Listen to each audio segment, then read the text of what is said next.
Everyone, welcome back to my channel learn with Rashmi. आज इस video में हम बात करेंगे चैप्टर 11 मार्केटिंग मैनेजमेंट की। जैसा आप सभी लोग जानते हैं, इस चैनल पर क्लास 12, अकाउंटेंसी, बिजनेस स्टडीज और इकोनॉमिक्स तीनों सब्जेक्ट्स की वीडियोस हैं। आप वो वीडियोस जाकर चेक कर सकते हैं, चैप्टर वाइज वीडियो देख सकते हैं। क्लास 11 पर काम अभी चल रहा है, उसकी वीडियोस भी जल्द अपलोड होंगी। ठीक है, तो चलिए शुरू करते हैं चैप्टर 11 मार्केटिंग मैनेजमेंट। क्या होता है मार्केटिंग मैनेजमेंट? कौन सी चिड़िया का नाम है मार्केटिंग मैनेजमेंट? तो बात कर लेते हैं मीनिंग की, या कहें इसकी definition. Marketing management refers to management of all the activities related to market. Market से रिलेटेड जितनी भी एक्टिविटीज होती हैं उनको मैनेज करना, उसे बोलते हैं मार्केटिंग मैनेजमेंट। ठीक है, सारी एक्टिविटीज मार्केट से रिलेटेड जो भी एक्टिविटीज हैं उनको मैनेज करना, दैट इज मार्केटिंग मैनेजमेंट। तो क्या किया जाता है मार्केट में? सबसे पहले एनालाइज किया जाता है कि कस्टमर की क्या डिमांड हो सकती है, क्या वो सोच रहा है, उसके अकॉर्डिंग प्लानिंग की जाती है, प्रोजेक्ट को बनाने की तैयारियां शुरू की जाती है, देन इम्प्लीमेंटेशन, उस पर काम शुरू किया जाता है, उसे ऑब्जर्व किया जाता है कि क्या काम उसी गाइडलाइंस के अकॉर्डिंग हुआ। तो इसके इन सब के थ्रू ऑर्गेनाइजेशनल ऑब्जेक्टिव को अचीव किया जाता है। अब ये ऑब्जेक्टिव क्या है? Customer satisfaction. ग्राहक ही भगवान है ना? तो ग्राहक के लिए पहले एनालाइज किया जाता है कि ग्राहक को चाहिए क्या, उसके अकॉर्डिंग प्लान करेंगे, सामान बनाएंगे, इम्प्लीमेंटेशन वर्कआउट शुरू होगा उस पर, देन ऑब्जर्व किया जाएगा कि चीज़ें वैसी ही बनी, वैसे ही स्टैंडर्ड के अकॉर्डिंग बनाई जो आपने शुरू में सेट किया था। इन सारी एक्टिविटीज़ को मैनेज करना, अरेंज करना, दैट इज मार्केटिंग मैनेजमेंट। अब बात कर लेते हैं मार्केटिंग। ये तो था मार्केटिंग मैनेजमेंट, मैनेज करना मार्केट की एक्टिविटीज को। मार्केटिंग क्या है? मार्केटिंग एक ऐसा प्रोसेस है by which marketer attempts to match products और services with customer needs with the purpose of satisfying them at profit.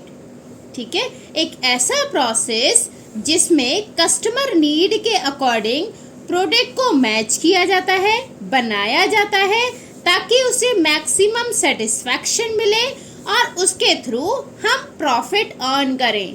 तो ये क्या है? मार्केटिंग, वो प्रोसेस जिसके थ्रू कस्टमर की डिमांड के अकॉर्डिंग प्रोडक्ट बनाया जाता है और कंपनी प्रॉफिट अर्न करती है। राइट, अब इसके फीचर्स देख लेते हैं। मार्केटिंग के क्या क्या फीचर्स हैं? पहला फीचर हो गया नीड एंड वांट। पहले इन दोनों वर्ड्स को हम देख लेते हैं, होते क्या हैं। नीड्स का मतलब होता है बेसिक नेसेसिटी, रोटी कपड़ा मकान। ठीक है, मुझे प्यास लगी है तो मुझे पानी पीना है, ये क्या है? Basic need. भूख लगी है तो खाना खाना है, और कपड़े पहनने हैं अगर मुझे सर्दी लग रही है, या मुझे बारिश में जाना पड़ रहा है तो ठीक है, और मकान रहने के लिए जगह, छत। तो ये थी हमारी बेसिक नेसेसिटी, नीड। वांट क्या होता है? नीड से आगे जब हम बढ़ जाते हैं। अभी मुझे प्यास लगी थी, मैंने पानी पिया, ये क्या थी? नीड।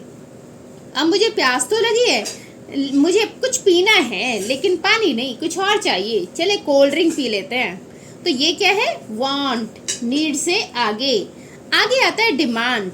अब डिमांड डिपेंड करता है आपकी परचेजिंग पावर पर, कितने पैसे आप खर्च कर सकते हैं। मेरा मन है कॉफ़ी पीने का, तो चलिए स्टारबक्स चलते हैं, स्टारबक्स की कॉफ़ी पीते हैं, है ना? तो ये परचेजिंग पावर पर डिमांड डिपेंड करती है आपकी, कि आपकी परचेजिंग पावर कितनी है, आप क्या खरीदना चाहते हैं, कितना पैसा आप खर्च करना चाहते हैं, वो हो गई हमारी डिमांड। तो हम बात कर रहे थे मार्केटिंग के फीचर्स की। देखिए, नीड एंड वांट, बहुत सारी कंपनियां, ऑर्गेनाइजेशंस ऐसी हैं, या ऑलमोस्ट सभी ऐसी हैं जिनका मेन मोटिव होता है कंज्यूमर सेटिस्फैक्शन। तो कंज्यूमर को सेटिस्फाई करने के लिए हमें कंज्यूमर की नीड और वांट का पता होना चाहिए। तो यहाँ पर फोकस होता है कि कंज्यूमर की जो नीड है, जो वांट है, उसी के अकॉर्डिंग प्रोडक्ट को बनाया जाए। वो ये क्या है इसका फीचर, फर्स्ट फीचर।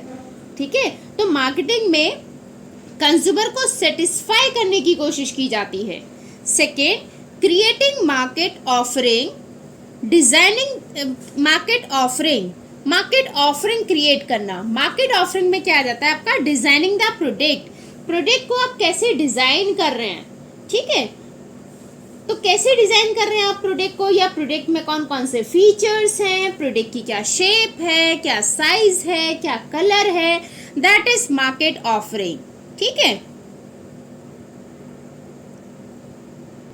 जैसे आपने देखा होगा बहुत सारे मोबाइल फोन्स के साथ चार्जर आता है, ऑलमोस्ट सभी के साथ, है ना। तो आप अपने प्रोडक्ट के साथ क्या क्या चीजें दे रहे हैं, क्या आपके प्रोडक्ट का डिजाइन था, क्या आपके प्रोडक्ट की शेप है, कलर क्या है, फीचर्स क्या क्या है, ठीक है, वो होते हैं आपके मार्केट ऑफरिंग।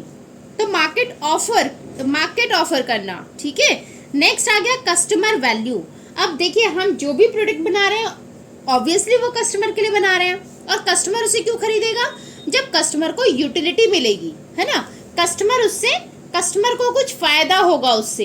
तो जब कस्टमर की वैल्यू बढ़ेगी या कस्टमर को एक्स्ट्रा बेनिफिट्स आप क्या दे रहे हैं कॉम्पिटिटर के कंपैरिजन में, तभी तो कस्टमर अट्रैक्ट होगा, तभी तो आपकी चीजें खरीदेगा, राइट। तो यहाँ पर देखा जाता है कि कस्टमर वैल्यू आप एक्स्ट्रा क्या ऑफर कर रहे हैं अपने कॉम्पिटिटर से। जैसे मैंने YouTube पर देखा कि बहुत सारे बच्चे के कमेंट्स आते हैं कि चैप्टर को ना एक ही वीडियो में आप ख़त्म करिए, क्योंकि अलग अलग वीडियोस में वो बार बार जाकर प्लेलिस्ट में वीडियो देखना और ढूंढना प्रॉब्लम होती है। तो यहाँ पर क्या था, कस्टमर वैल्यू कि आप एक्स्ट्रा क्या दे रहे हैं। तो मैंने भी कोशिश की कि उस एक ही वीडियो में सारा चैप्टर, पूरा चैप्टर आपका कंप्लीट हो जाए, वो भी बिना बोरिंग हुए, ठीक है। तो यहाँ पर क्या था, कस्टमर वैल्यू कि एक्स्ट्रा बेनिफिट्स आप क्या दे रहे हैं। आगे हम कोशिश करेंगे कि सैम्पल पेपर्स भी लेकर आएँ जो आपके बोर्ड में आपकी हेल्प करेंगे, मार्क्स अचीव करने में आपकी हेल्प करेंगे, वो सारी चीज़ें हम यहाँ लेकर आएंगे। टेस्ट सीरीज हम बनाएंगे, प्रीवियस ईयर क्वेश्चन पेपर्स को सॉल्व करेंगे, केस स्टडीज़ को सॉल्व करेंगे। तो ये सब क्या है, एक्स्ट्रा बेनिफिट्स, ठीक है। मोबाइल के साथ आपको चार्जर मिल रहा है, बहुत सारे लोग फीचर्स मोबाइल में अलग अलग देते हैं, अलग अलग मोबाइल के अलग अलग फीचर्स है। जैसे अब आपने देखा होगा नए मोबाइल्स जो आ रहे हैं, मेरे पास MI का एक फ़ोन है, तो MI के फ़ोन में व्लॉग वाला भी ऐड कर दिया है उन्होंने, व्लॉग की एक एक्स्ट्रा फीचर उन्होंने ऐड कर दिया है, व्लॉग का, शॉर्ट वीडियोस का। तो ये सब क्या है कि आप अपने कॉम्पिटिटर से एक्स्ट्रा क्या बेनिफिट दे रहे हैं, ठीक है, ताकि कस्टमर आपका अट्रैक्ट हो। नेक्स्ट फीचर है इसका एक्सचेंज मैकेनिज्म। मार्केट में एक्सचेंज चलता है, एक्सचेंज होता है गुड्स का या सर्विसेज का, और ये एक्सचेंज होता है किसी प्राइस के बेसिस पर, ठीक है। या तो सामने वाला जो बायर है वो आपको पे करेगा गुड्स एंड सर्विसेज के बदले में, या फिर कुछ और ऑफर करेगा जिसके लिए आप रेडी हो, ठीक है। इसमें कुछ चीजें हमें ध्यान रखनी है एक्सचेंज मैकेनिज्म में। फॉर एग्जाम्पल, लड़की देखने गए आप, ठीक है, यहाँ पर आप एक लड़की देखने गए हैं, आपने बोला कि लड़की ठीक है। अच्छा, मुझे लगा मैंने लकड़ी तो नहीं लिख दिया लड़की की जगह, नहीं सही लिखा है, लड़की लिखा है, हाँ ठीक है। तो आप लड़की देखने गए, है ना। अब यहाँ पर ना ये लड़की और आप, ये दोनों रेडी होने चाहिए एक दूसरे से मिलने के लिए। ऐसा नहीं हो लड़की के घर वालों ने जबरदस्ती बैठा दिया, अरे जा बैठ जाना, बात ही तो करनी है, ठीक है। तो वो दोनों के लिए होना चाहिए, दोनों एक्सेप्ट करें इस प्रपोजल को या रिजेक्ट करें, दोनों के लिए फ्रीडम हो, आप भी फ्री हो, आपके ऊपर भी प्रेशर ना हो पेरेंट्स का कि नहीं इसी लड़की से शादी करानी है तुम्हारी, ठीक है। तो ये फ्रीडम होनी चाहिए, फ्री होने चाहिए प्रपोजल को एक्सेप्ट या रिजेक्ट करने के लिए, ठीक है। और डिजायरेबल हो, मतलब लड़की का भी मन हो आपसे मिलने का, आपका भी मन हो लड़की से मिलने का, तो दोनों पार्टी डिजायरेबल भी हो एक दूसरे से डील करने के लिए, ठीक है, राइट। तो ये होता है हमारा एक्सचेंज मैकेनिज्म। तो गुड्स या सर्विसेज का एक्सचेंज करना, या तो प्राइस पे करेंगे आप बदले में, या फिर कोई और ऑफर देंगे जिसे बायर एक्सेप्ट करेगा, राइट। तो ये थे हमारे features of marketing. Next topic है हमारा मार्केटिंग मैनेजमेंट फिलॉसफीज, ठीक है। तो यहाँ मार्केटिंग मैनेजमेंट फिलॉसफी से आप ये अंदाजा लगा सकते हैं या ये मान सकते हैं कि इम्पॉर्टेंट डिसीजंस जो मार्केटिंग में लिए जाते हैं, किस किस से रिलेटेड इम्पॉर्टेंट डिसीजंस हम लेते हैं यहाँ पर, ठीक है। तो मार्केटिंग मैनेजमेंट फिलॉसफीज में हम बात करेंगे सबसे पहले प्रोडक्शन कॉन्सेप्ट की। अब प्रोडक्शन कॉन्सेप्ट क्या है? बहुत सारी कंपनियां ऐसी हैं जिनका मानना ये होता है कि आप लार्ज स्केल में प्रोडक्शन करो, ज़्यादा सामान बनाओ। अब ज़्यादा सामान बनाओगे तो कॉस्ट कम हो जाएगी, आपकी कहीं ना कहीं कॉस्ट कम होगी, और जो सामान होगा वो सस्ता हो जाएगा। जब आप सस्ता सामान बेचेंगे तो लोग उसे ज़्यादा खरीदेंगे। ठीक है, तो कुछ कंपनियां बिलीव करती हैं कि ज़्यादा सामान बनाओ, कॉस्ट कम करो और सस्ता सामान बेचो। एक्सपेंसिव मत बनाओ, जो हमेशा इजीली अवेलेबल भी हो सके। सस्ता बनाओगे तो आप जल्दी जल्दी अवेलेबल करा पाओगे। ठीक है, तो ये होता है आपका प्रोडक्शन कॉन्सेप्ट। तो firm can sell it's product by producing inexpensive product. ज़्यादा प्रोडक्शन बनाएंगे, कॉस्ट कम होगी, सस्ता सामान बेचोगे और प्रॉफिट अर्न करोगे। तो यहाँ मेन फोकस होता है लार्ज स्केल प्रोडक्शन पर, जिससे कॉस्ट कम हो जाए। ठीक है, ये था प्रोडक्शन कॉन्सेप्ट। लेकिन हमेशा ये थ्योरी काम नहीं आती। कभी कभी जो कॉन्शियस कंज्यूमर हैं, जैसे आप लोग, समझदार लोग हैं जैसे आप लोग हैं, है ना, आप अगर मार्केट में सामान लेने जाएंगे तो वहाँ कहीं ना कहीं क्वालिटी भी देखेंगे। हमेशा केवल सस्ते के पीछे थोड़ी ना भागोगे। अब एक गर्लफ्रेंड को गिफ्ट देना है तो लो प्राइस ही थोड़ी ना देखोगे, आप ये भी देखोगे ना कि वो इम्प्रेस हो जाए आपसे, है ना, क्वालिटी अच्छी हो सामान की। तो ये भी हमें देखना होता है। बट प्रोडक्शन कॉन्सेप्ट का मतलब क्या है? कंपनियां क्या मान के चलती हैं, या उनका कॉन्सेप्ट थ्योरी क्या होती है? उनका मेन फोकस किस पर होता है कि ज़्यादा प्रोडक्शन कमाओ, कीमत कम हो जाएगी और आप सस्ते में मार्केट में बेच पाएंगे। ठीक है, उससे अपना प्रॉफिट कमाइए। नेक्स्ट पर आ जाता है प्रोडक्ट कॉन्सेप्ट। प्रोडक्ट कॉन्सेप्ट में यहाँ पर कुछ फर्म ऐसी भी हैं जो क्वालिटी पर ध्यान देती हैं, केवल क्वांटिटी पर नहीं, क्वालिटी पर भी ध्यान देती हैं। तो ये फर्म अच्छी क्वालिटी पर ध्यान देते हैं, एक्स्ट्रा फीचर्स पर ध्यान देते हैं कि प्रोडक्ट में एक्स्ट्रा फीचर्स हो, क्वालिटी अच्छी हो, और प्रोडक्ट को इम्प्रूव करने की कोशिश की जाती है कि उसमें बार बार चेंजेस करके उस प्रोडक्ट को और ज़्यादा इम्प्रूव किया जाए, जिससे आपका कस्टमर सेटिस्फाई हो जाए, है ना। अच्छी क्वालिटी का सामान लेकर जाओगे, आपने कुछ भी फॉर एग्जांपल मोबाइल फ़ोन ही खरीद लिया, आप उसमें फीचर्स बड़े अच्छे थे, एक्स्ट्रा फीचर्स थे, तो आपकी गर्लफ्रेंड तो खुश हो गई ना। ठीक है, तो प्रोडक्ट कॉन्सेप्ट में क्या है कि अच्छी क्वालिटी पर फोकस किया जाता है, कि मेन फोकस कहाँ पर होता है कि क्वालिटी अच्छी रखो अपने सामान की, फीचर्स ऐड कर दो, आप अपने कॉम्पिटिटर से ज़्यादा फीचर्स दे दो आप प्रोडक्ट में। ठीक है, तो अपने आप आपका प्रोडक्ट सेल होगा। ठीक है, उससे प्रॉफिट अर्न करेंगे। नेक्स्ट आ जाता है सेलिंग कॉन्सेप्ट। सेलिंग कॉन्सेप्ट में यहाँ पर कुछ ऑर्गेनाइजेशंस, कुछ फर्म्स बिलीव करती हैं कि कंज्यूमर को हर टाइम अवेलेबल कराइए गुड्स को। ठीक है, और एग्रेसिव एडवर्टीजमेंट के थ्रू अपना सामान बेचो, मतलब बाय हुक और क्रुक सामान को बेचना है। ठीक है, ये सामान अपना बेचना है किसी भी तरीके से। तो ये फोकस करती हैं सेल्स वॉल्यूम पर कि सामान को बेचें। अब वो कैसे बेचेंगे? अग्रेसिव प्रमोशनल टेक्निक्स के थ्रू, मतलब उसका ना एडवर्टीजमेंट इतना धांसू कर देंगे वो कि आपको देख के लगेगा, एडवर्टीजमेंट देख के लगेगा नहीं भाई इस प्रोडक्ट को तो हमें खरीदना ही खरीदना है। ठीक है, जैसे एग्जांपल देखे आपने, बहुत सारे एग्जांपल्स ऐसे आते हैं जो बेबी फूड्स के हैं, जिसमें बोला जाता है कि स्मार्ट मॉम है तो आप अपने बच्चों को ये खिलाती होंगी, है ना। तो इसका मतलब क्या है? जो मम्मियाँ ये नहीं खिला रही वो स्मार्ट नहीं है। अगर आपने अपने बचपन में ये सेरेलैक वगैरह नहीं खाया तो क्या आपकी मम्मी स्मार्ट नहीं है ना। लेकिन ये सब किस लिए कराया जाता है? एग्रेसिव प्रमोशनल टेक्निक के लिए, ताकि आजकल की जो मॉडर्न मम्मियाँ हैं ना, आपकी वाइफ, वो ये सोचेगी नहीं नहीं ये सारी चीज़ें खिलाए, हम स्मार्ट हैं ज़्यादा ना। तो ये एग्रेसिव प्रमोशनल टेक्निक्स होती हैं कि आप ऐसा प्रमोशन करो कि सामने वाले को लगे कि अगर भाई आपने ये सामान नहीं खरीदा ना तो आपका जीना बेकार है। ठीक है, तो एग्रेसिव मेथड्स पर ज़्यादा ध्यान दिया जाता है, अट्रैक्ट किया जाता है, परसुएड किया जाता है कस्टमर को कि वो आपका सामान खरीदे। ठीक है, तो सेलिंग कॉन्सेप्ट बेसिकली इंसिस्ट करता है सेलिंग पर। जो आपने प्रोड्यूस कर दिया अब उसे बेचना है, जो सामान बन गया उसे आप बेचेंगे कैसे भी करके, चाहे उसके लिए आपको सेल्स एग्रेसिव एडवर्टीजमेंट करनी पड़े। नेक्स्ट आ जाते हैं मार्केटिंग कॉन्सेप्ट पर। तो मार्केटिंग कॉन्सेप्ट, यहाँ पर हम पूरे मार्केट की बात करेंगे, हम कंज्यूमर की बात करेंगे। तो पहले बात कर लेते हैं है क्या ये। This concept is consumer oriented and insist on designing product according to the need of consumer and selling by keeping in mind consumer satisfaction.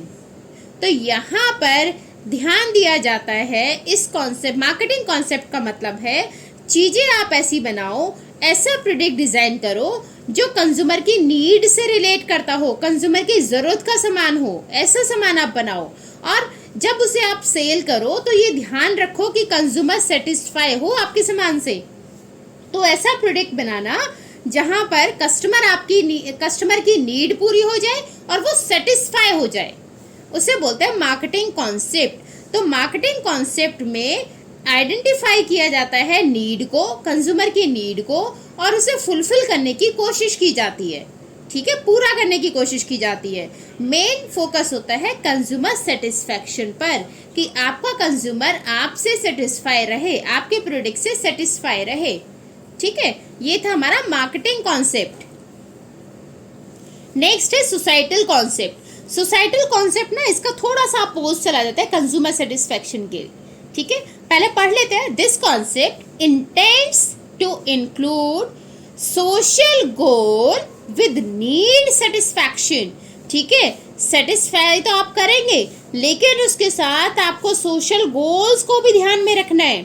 ठीक है, फॉर एग्जाम्पल, भाई एक बंदा है कॉलेज में, स्कूल में बड़ा बिगड़ा हुआ है और उसे ड्रग्स वगैरह की आदत लग गई है। ठीक है, अब वो ड्रग्स मांग रहा है, तो ऐसा नहीं है कंपनियां उसे ड्रग्स प्रोवाइड करें। ठीक है, तो हमें सोसाइटी के गोल्स को भी ध्यान में रखना है, हमें वेलफेयर को भी ध्यान में रखना है, सोसाइटी के एथिक्स को ध्यान में रखना है। ठीक है, ऐसा नहीं है कि स्मोकिंग बच्चे करते हैं तो स्कूल के आसपास स्मोकिंग ही शुरू कर दिया आपने कि जैसी बच्चे की छुट्टी होगी आपका धंधा अच्छे से चलेगा, स्मोकिंग शुरू कर देते हैं, यहाँ पर सिगरेट्स वगैरह रखना शुरू कर देते हैं। ठीक है, तो हमें सोसाइटी की नीड्स को भी ध्यान में रखना है, केवल कंज्यूमर सेटिस्फैक्शन पर ध्यान नहीं देना। ठीक है, तो इस कॉन्सेप्ट का मतलब होता है कि आप कंज्यूमर की नीड को तो पूरा करो, लेकिन सोशल एथिक्स के साथ आप वहाँ के एथिक्स के संस्कारों का भी आदर करेंगे, सम्मान करेंगे। ठीक है, तो consumer satisfaction with welfare of society, society के वेलफेयर का भी आपको ध्यान रखना है। ऐसा नहीं है कंज्यूमर ने जो मांगा वो आपने दे दिया। ठीक है, तो सोशल एथिक्स या इकोलॉजिकल एस्पेक्ट्स को हमें ध्यान रखना है। तो ये था हमारा लास्ट सोसाइटल कॉन्सेप्ट। तो मार्केटिंग फिलॉसफीज में हमने 5 कॉन्सेप्ट्स पढ़े। प्रोडक्शन कॉन्सेप्ट, जिसका मतलब था ज़्यादा से ज़्यादा प्रोडक्शन करो, कॉस्ट कम हो जाएगी, सस्ता सामान आप बेच पाओगे। सेकंड था प्रोडक्ट कॉन्सेप्ट, जिसमें हमें क्वालिटी पर ध्यान रखना है, वहाँ कॉम्प्रोमाइज़ नहीं करना, फीचर्स हम ज़्यादा दे सकते हैं जिससे हमारे कस्टमर सेटिस्फाई हो जाएंगे और आप अपना प्रॉफिट अर्न कर सकते हैं। इसके बाद था सेलिंग कॉन्सेप्ट, कि आपको अपना सामान जो आपने बना दिया ना, अब उसे बेचना है किसी भी तरीके से। नेक्स्ट था मार्केटिंग कॉन्सेप्ट, जो कंज्यूमर ओरिएंटेड होते हैं, कंज्यूमर की नीड को ध्यान में रखकर बनाया जाता है, कंज्यूमर को सेटिस्फाई करने की कोशिश की जाती है। और इसके बाद ये था सोसाइटल कॉन्सेप्ट, जिसमें हमें कंज्यूमर की नीड का तो ध्यान रखना है, बट वेलफेयर का भी ध्यान रखना है, सोसाइटी के वेलफेयर का भी हमें ध्यान रखना है, इसको भी हम अवॉइड नहीं करेंगे। राइट, अब नेक्स्ट टॉपिक हमारा फंक्शंस ऑफ मार्केटिंग। मार्केटिंग के फंक्शंस क्या हैं? इनमें से स्टैंडर्डाइजेशन का मतलब था क्वालिटी मेंटेन करना। अब उस क्वालिटी के बेसिस पर जब हम चीज़ों को अलग अलग क्लासीफाई कर देते हैं ना, साइज के बेसिस पर, क्वालिटी के बेसिस पर, तो उसे बोलते हैं ग्रेडिंग। अच्छा, आपने कभी फ्रूट्स खरीदे हैं? कुछ एप्पल तो ऐसे लगते हैं जैसे अभी ना निला धुला कर इन्हें और इनकी ड्राई क्लीन करके इन्हें बिठाया हो, है ना। और कुछ आपने देखा होगा 2 क्वालिटी के रखते हैं वो, है ना। एक क्वालिटी में बोलेंगे, एक क्वालिटी का रेट आपको ज़्यादा मिलेगा, फॉर एग्जाम्पल 100 के हैं तो दूसरे आपको उससे सस्ते मिलेंगे, 80 के लगा लिया हमने। एक 100 रुपये किलो है सेब और एक सेब है 80 रुपये किलो। अब 100 रुपये किलो वाले सेब तो ऐसे लगते हैं कि जैसे इन्हें अभी निला धुला कर ना क्रीम व्रीम पाउडर वाउडर लगाकर अच्छे से ड्राई क्लीन करके बिठाया है। और ये 80 रुपये वाले सेब बेचारे ऐसे लगते हैं, ऐसा लगता है जैसे इनका किसी ने मुँह भी ना धुला हो कई दिनों से, है ना। तो ये क्या था? ग्रेडिंग, जो उन्होंने क्वालिटी के बेसिस पे अलग अलग कर दी। 100 रुपये वाले 100 रुपये किलो के जो सेब थे उनकी क्वालिटी अलग होगी, 80 रुपये किलो के जो सेब हैं उनकी क्वालिटी अलग होगी। ठीक है, तो स्टैंडर्डाइजेशन क्या था? क्वालिटी मेंटेन करना अब उस क्वालिटी के अकॉर्डिंग या साइज के अकॉर्डिंग जब उन्हें अलग अलग ग्रुप में बांट दिया जाता है तो उसे बोलते हैं ग्रेडिंग। ठीक है, ये आपने प्याज का ही देखा होगा, प्याज या लहसुन आपने देखा है ना, प्याज एक में तो थोड़ी सी अच्छी अच्छी साइज की प्याज होंगी, एक में थोड़ी छोटी छोटी सी प्याजें होंगी, है ना। तो वो क्या करते हैं, साइज के अकॉर्डिंग या क्वालिटी के अकॉर्डिंग उन्हें क्लासीफाई कर देते हैं प्रोडक्ट्स को, तो उसे बोलते हैं स्टैंडर्डाइजेशन एंड ग्रेडिंग। नेक्स्ट आ जाते हैं पैकिंग या लेबलिंग पर। पैकिंग आपका साइलेंट सेल्समैन का काम करता है। अगर आपकी पैकिंग अच्छी होगी तो कंज्यूमर बाहर से खुश हो जाएगा देखकर, पहले ही अट्रैक्ट हो जाएगा। और लेबलिंग जो उस पर इंफॉर्मेशन दी होती है उसे बोलते हैं लेबलिंग। ठीक है, यहाँ देखिए इसमें ये क्लीनर को इस बोतल के अंदर रखा हुआ है। ठीक है, तो ये क्या है, पैकिंग, ये बोतल। ठीक है, मैगी ऐसे पैकेट में आती है, तो ये क्या है, रैपर क्या है, ये क्या है, पैकिंग। लेबलिंग क्या है, इसके ऊपर देखिए लिखा हुआ है मैगी, 2 मिनट नूडल्स, ये समर बोनांजा, वेन, ये प्राइजेस वगैरह, ये कुछ इन्फॉर्मेशन दी है ना यहाँ पर। और पीछे अगर हम देखें तो पीछे भी इसमें कुछ डिटेल्स दी हुई है। ठीक है, इन्फॉर्मेशन दी हुई है, तो इसे क्या बोलते हैं, लेबलिंग। ठीक है, यहाँ पर जैसे इसका नाम दिया हुआ है कॉलिन, स्पार्कलिंग शाइन, फिर यहाँ पर इसकी डिटेल्स दी हुई है, तो ये क्या है, लेबलिंग, जो इन्फॉर्मेशन दी जाती है। पैकिंग क्या थी, ये बोतल, और इसमें जो ये लिखा हुआ है, ये सब कुछ जो इन्फॉर्मेशन दी हुई है इसके बारे में, ये क्या है, लेबलिंग। ठीक है, तो आई होप आपको ये पैकिंग और लेबलिंग समझ में आया होगा। अब बात कर लेते हैं ब्रांडिंग। ठीक है, ब्रांडिंग का मतलब होता है कोई स्पेशल नाम। देखिए ये क्या है मेरे हाथ में, ये मैंने क्या रखा है यहाँ पर, ये पेन, लेकिन पेन किस कंपनी का है, पेन किसका है, ये रेनॉल्ड्स का। ठीक है, तो ये क्या है, इसका नाम, राइट, तो ये हो गया इसका ब्रांड। ठीक है, अब देखिए ये क्या है, मोबाइल फोन है ना, और मोबाइल फोन है किस कंपनी का, ये है सैमसंग का, राइट। तो ये सैमसंग क्या है, इसका ब्रांड नेम, तो ये ब्रांडिंग है इसकी, राइट, क्लियर। नेक्स्ट फंक्शन है कस्टमर सपोर्ट सर्विस। यहाँ देखिए बहुत सारी कंपनी ऐसी हैं कि ऐसा नहीं है कि सेल कर दिया और उसके बाद काम खत्म, उसके बाद भी उनका काम चलता रहता है, उनकी जो एक्टिविटीज़ है वो कंटिन्यू रहती हैं। तो इसमें एक आती है कस्टमर सपोर्ट सर्विस, जिसमें कस्टमर की कंप्लेंट्स को हैंडल किया जाता है, आफ्टर सेल सर्विस उन्हें दी जाती है, अगर कोई टेक्निकल सर्विस है वो उन्हें प्रोवाइड की जाती है। तो ये क्या हो गया आपका कस्टमर सपोर्ट सर्विस, जहाँ कस्टमर को सेलिंग के बाद भी सर्विसेज दी जाती हैं, राइट। नेक्स्ट है प्राइसिंग ऑफ प्रोडक्ट। अब प्राइसिंग ऑफ प्रोडक्ट मतलब प्राइस, प्रोडक्ट का क्या प्राइस है, ठीक है, कितने में आप उसे खरीद रहे हैं, जो पैसा उस पर लग रहा है खरीदने पर, उसे क्या बोलते हैं, प्राइस। अब जब भी किसी प्रोडक्ट का प्राइस डिसाइड किया जाता है तो कुछ चीज़ों को ध्यान में रखा जाता है कि हमारी फर्म का ऑब्जेक्टिव क्या है, कस्टमर सेटिस्फैक्शन है या फिर प्रॉफिट मोटिव है। प्रॉफिट मोटिव है तो केवल प्राइस पर ध्यान रखेंगे कि कितना भी प्राइस रख दो, आप सेल आपको बढ़ानी है, प्रॉफिट अर्न करना है, ठीक है। कस्टमर अगर सेटिस्फैक्शन है तो आप रीजनेबल प्राइस रखेंगे, क्वालिटी का ध्यान रखेंगे, तो बहुत सारी चीज़ें हमें ध्यान रखनी होती हैं। तो ऑब्जेक्टिव का ध्यान रखते हैं, देन डिमांड कंपटीशन का ध्यान रखते हैं कि आपकी जो प्रोडक्ट है उसकी डिमांड कितनी है या उसका कंपटीशन, उसके कॉम्पिटिटर कितने हैं। इन सारी चीज़ों का ध्यान रखकर, इन सारी चीज़ों को दिमाग में रखकर तब प्राइस सेट किया जाता है किसी भी प्रोडक्ट का। नेक्स्ट आ जाता है प्रमोशन एंड सेलिंग। प्रमोशन, कैसे आप प्रमोट करोगे अपने प्रोडक्ट को, सेलिंग, बेचना, कैसे बेचेंगे, ठीक है। तो प्रमोशन में क्या आ जाएगा, communicating with customer and increase the sale. आप कस्टमर के साथ कैसे कम्युनिकेट करोगे जिससे आपके प्रोडक्ट की सेल हो जाए, ठीक है। तो उसमें हम कैसे कम्युनिकेट करते हैं, एडवर्टाइजिंग की हेल्प लेंगे, पर्सनल सेलिंग की हेल्प लेंगे, ठीक है, सेल्स प्रमोशन हो गया। तो ये सारे टेक्निक्स हैं, ये सारे एग्जाम्पल्स हैं जिसके थ्रू हम अपने प्रोडक्ट को सेल कर सकते हैं, प्रमोट कर सकते हैं और फिर सेल कर सकते हैं। नेक्स्ट आ जाता है 10th फंक्शन इसका, फिजिकल डिस्ट्रीब्यूशन। अब आप अपने प्रोडक्ट को डिस्ट्रीब्यूट कैसे करोगे, कितने चैनल्स आप यूज़ करोगे डिस्ट्रीब्यूशन के लिए। वन वे चैनल होगा, सीधे आप मैन्युफैक्चरर से सीधे कस्टमर के साथ डील कर रहे हैं, या बीच में आपके रिटेलर्स हैं, तो कौन से चैनल का आप यूज़ करेंगे। स्टॉक को कैसे मेंटेन करके रखेंगे, क्या आपके प्रोडक्ट की डिमांड पूरे साल रहती है या एक पर्टिकुलर सीजन में है, तो स्टॉक को कैसे आप मेंटेन करेंगे। वेयर हाउस, स्टॉक को रखने के लिए वेयर हाउस की ज़रूरत होगी, तो वेयर हाउस में आप कितना स्टॉक रखेंगे, ज़्यादा स्टॉक रखना है, कम स्टॉक रखना है, इन सारी चीज़ों का डिसीजन लिया जाता है, इसके बाद हो गया ट्रांसपोर्टेशन। कौन से मोड से आप ट्रांसपोर्ट करोगे अपने प्रोडक्ट को?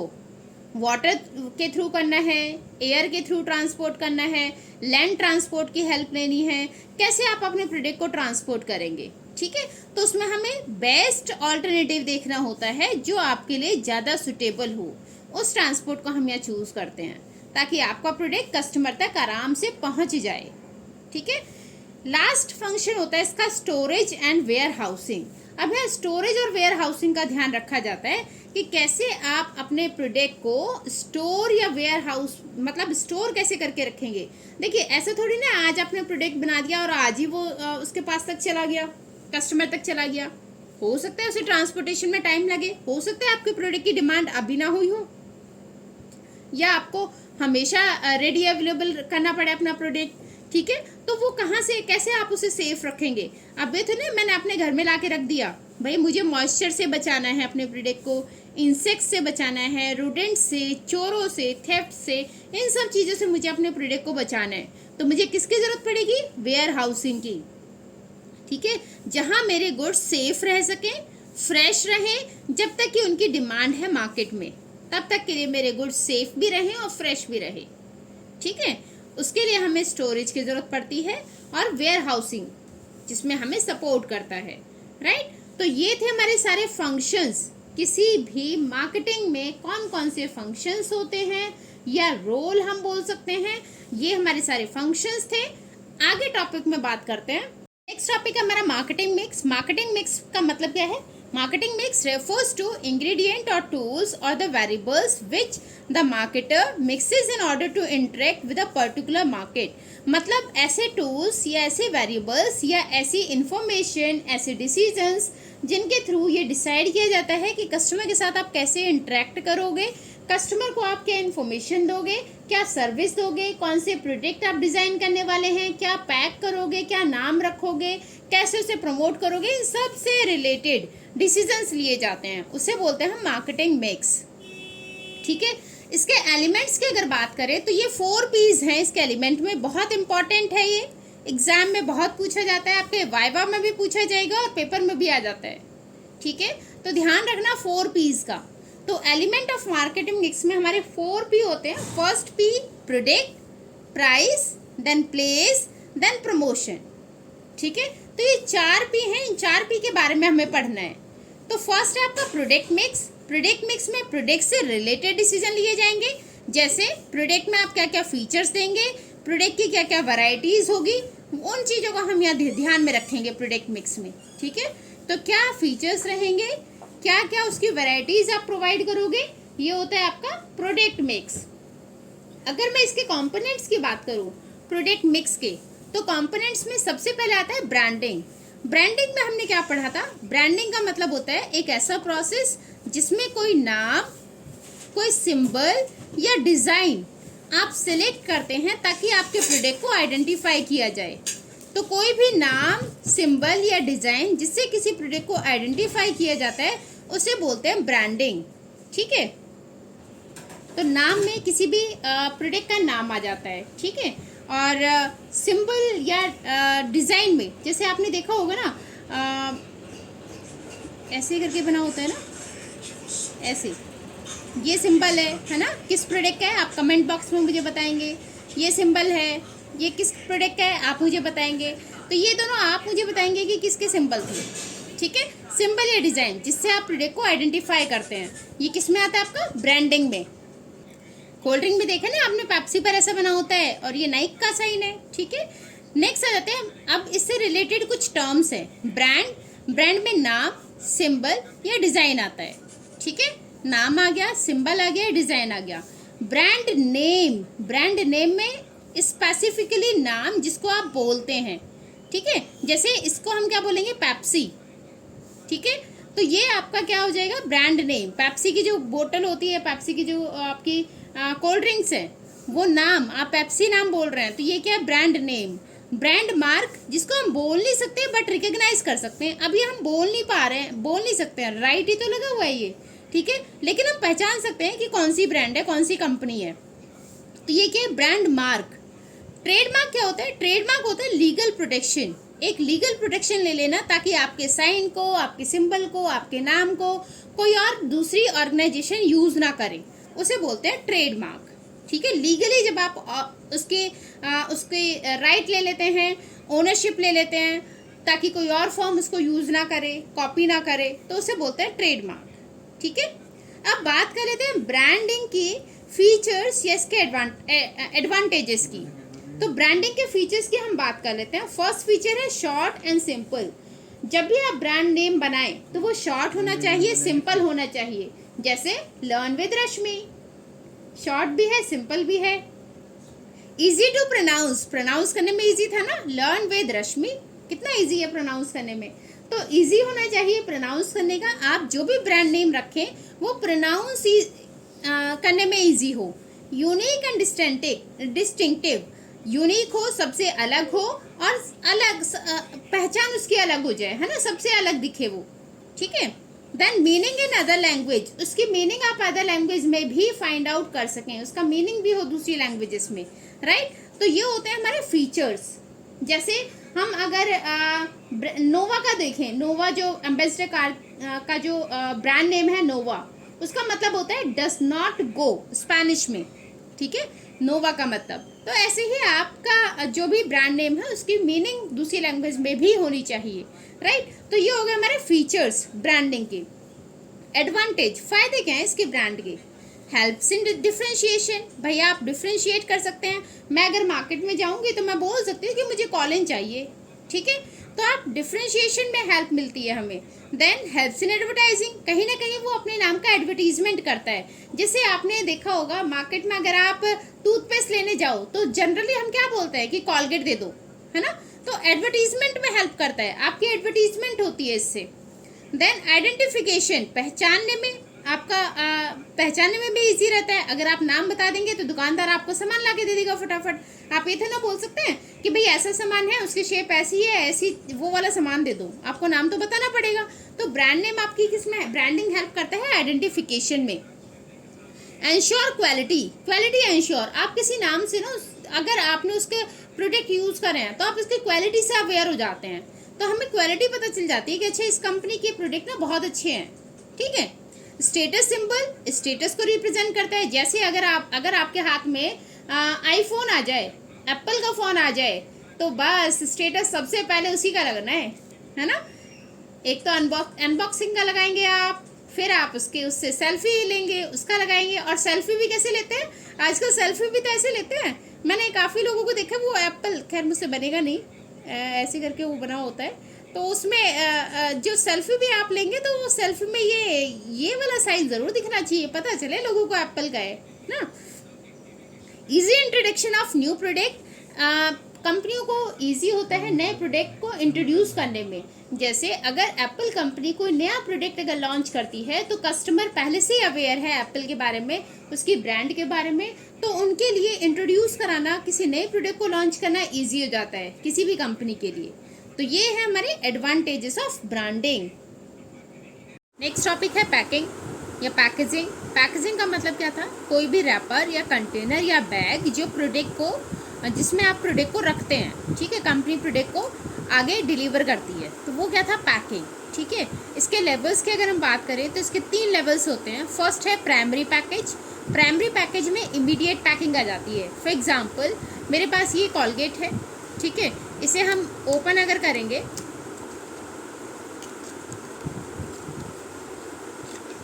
तो ये जो ट्यूब है ना, ट्यूब के अंदर जो कॉलगेट है, ये है इसकी प्राइमरी पैकिंग, ठीक है, इमीडिएट पैकिंग।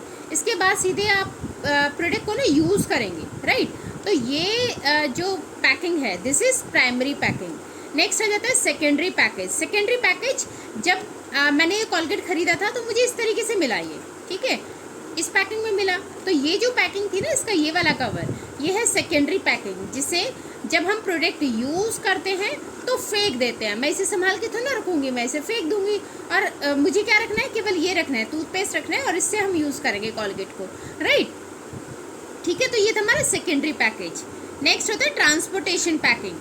ट्रांसपोर्टेशन पैकिंग, अगर मुझे ये टूथपेस्ट को आगे ट्रांसपोर्ट करना है, किसी दूसरे एरिया में ट्रांसपोर्ट करना है, तो हम क्या करेंगे? बड़ा कार्टून बॉक्स रखेंगे, एक बड़ा होता है हमारा कार्डबोर्ड बॉक्स जिसमें हम इन सबको रखते हैं, ठीक है, तो उसे बोलते हैं ट्रांसपोर्टेशन पैकिंग, ठीक है।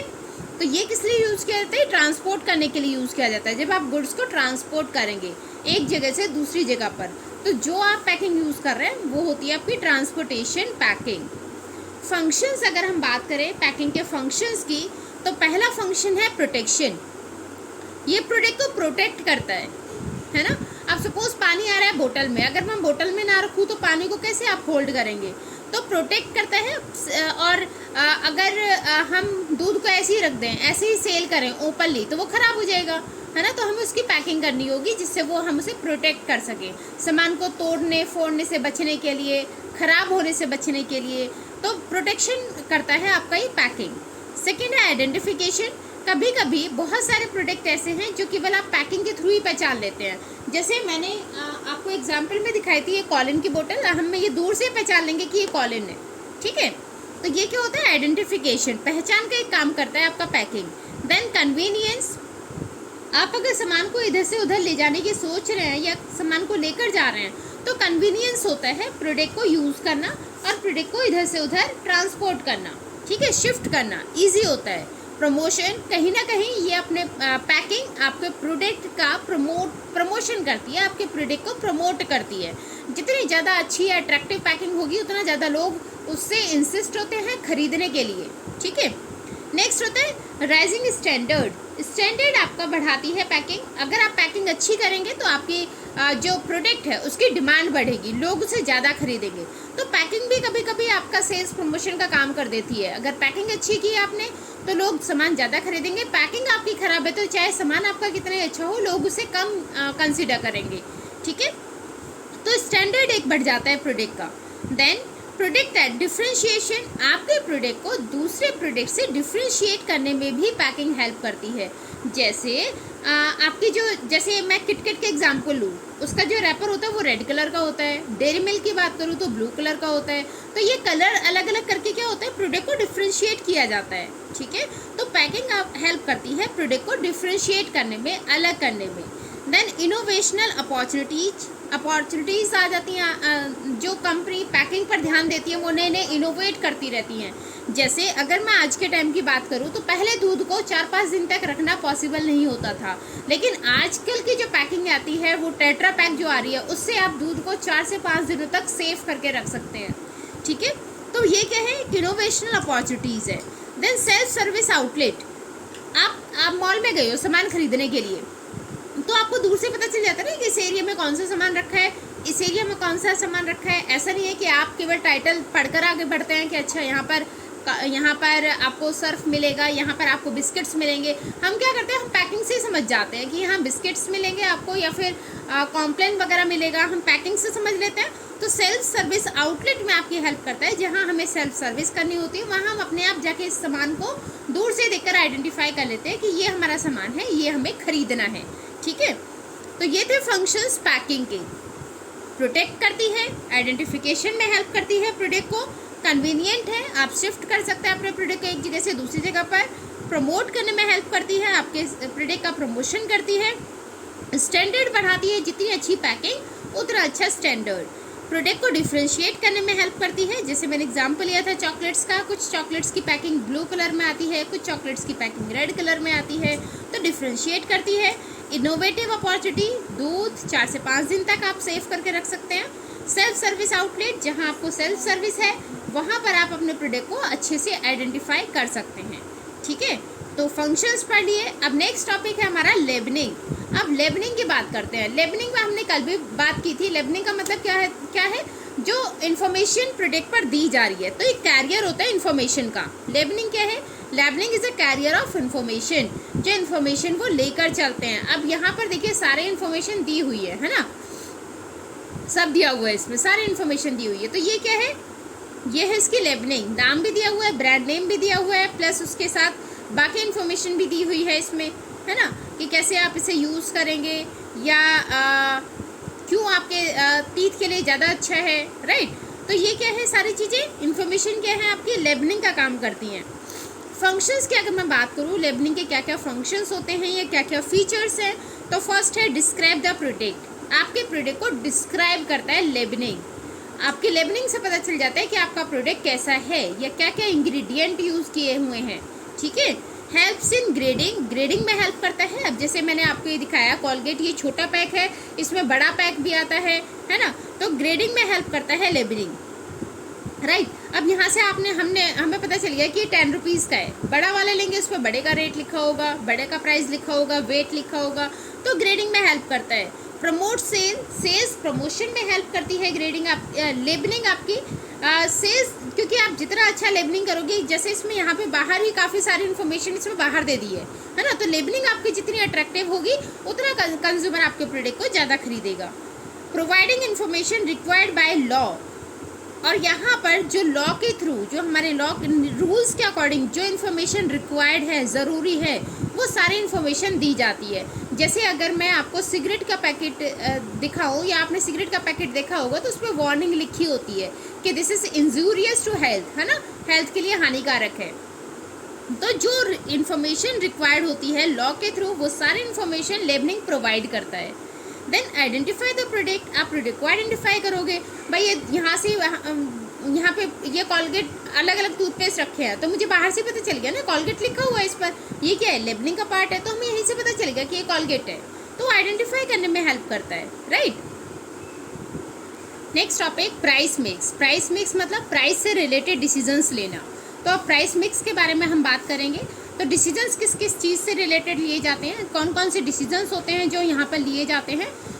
Decisions related to price of competitor, आपके जो कॉम्पिटिटर हैं आपके प्रोडक्ट के, उनका प्राइस क्या है मार्केट में, या आपके प्रोडक्ट की डिमांड कितनी है, आपके प्रोडक्ट की कॉस्ट कितनी है, कितनी कीमत में वो बना है, ये सारे फैक्टर्स हमें ध्यान रखने होते हैं, तब जाके हम प्राइस डिसाइड करते हैं। तो ये देख लेते हैं कौन कौन से फैक्टर्स, इन्हें डिटेल में हम पढ़ लेते हैं कि कौन कौन से ऐसे फैक्टर्स हैं जो आपका प्राइस, जब आप कमोडिटी का फिक्स करोगे तो उस टाइम आपको ध्यान में रखना होगा।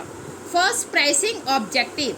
ऑब्जेक्टिव आपका क्या है, अगर फॉर एग्जांपल मुझे मार्केट में केवल अपने प्रोडक्ट देखने हैं सबसे ज़्यादा, कि मार्केट में मेरे ही सामान दिखाई दे हर जगह, मेरी कंपनी के प्रोडक्ट हो, तो हमें क्या करना पड़ेगा, अपने प्रोडक्ट के प्राइस कम रखने होंगे, ठीक है, जिससे ज़्यादा से ज़्यादा लोग खरीदें। ज़्यादा लोग खरीदेंगे तो मार्केट में सप्लाई ज़्यादा होगी, ठीक है। सेकेंड हो गया, या फिर अगर हमें सर्वाइव करना है कंपटीशन मार्केट में, हमें केवल सर्वाइव करना है, हमें बने रहना है, टिके रहना है अभी मार्केट में, तो उस टाइम हमें अपने प्रोडक्ट के प्राइस थोड़े कम करने पड़ेंगे, हमें एक्स्ट्रा डिस्काउंट्स वगैरह ऑफर करना पड़ेगा ताकि हमारे प्रोडक्ट की डिमांड बनी रहे, ठीक है। वहीं तीसरी तरफ, अगर मेरे प्रोडक्ट की क्वालिटी बहुत अच्छी है, क्वालिटी में हम बेस्ट हैं, तो हम अपने प्रोडक्ट का प्राइस ज़्यादा भी रख सकते हैं, हाई रख सकते हैं, ठीक है। तो यहाँ मैं बता दूँ, अगर मार्केट शेयर की हमें बात कर रहे हैं, मार्केट शेयर की बात कर रहे हैं, शेयर ज़्यादा रखना है तो प्राइस को आपको कम करना पड़ेगा, ठीक है। और अगर हमें सर्वाइव करना है, मार्केट में सर्वाइव कर रहे हैं, तो भी हमें प्राइस कम रखना पड़ेगा, साथ में कुछ डिस्काउंट्स वगैरह ऑफर करने पड़ेंगे, ठीक है। थर्ड थिंग, अगर मेरी क्वालिटी अच्छी है सामान की, ठीक है, तो मैं अपने प्रोडक्ट का प्राइस बढ़ा सकता हूँ, तो हम अपने प्रोडक्ट के प्राइस को यहाँ इंक्रीज़ कर सकते हैं, बढ़ा सकते हैं, ठीक है, क्योंकि ऐसी क्वालिटी केवल हम प्रोवाइड कर रहे हैं। फाइन। नेक्स्ट आ जाता है प्रोडक्ट कॉस्ट। आपके प्रोडक्ट को बनने में कितनी कीमत लग गई, भैया आपने लेबर लगाई होगी, मशीनें लगाई होंगी, ठीक है, वहाँ रेंट वगैरह दिया होगा, तो उन सबका एस्टिमेट देखा जाता है कि हमें हर प्रोडक्ट को बनाने में कितनी कीमत लग रही है, उसके अकॉर्डिंग प्राइस फिक्स किया जाता है कि किसी भी कमोडिटी का प्राइस आप क्या रखेंगे।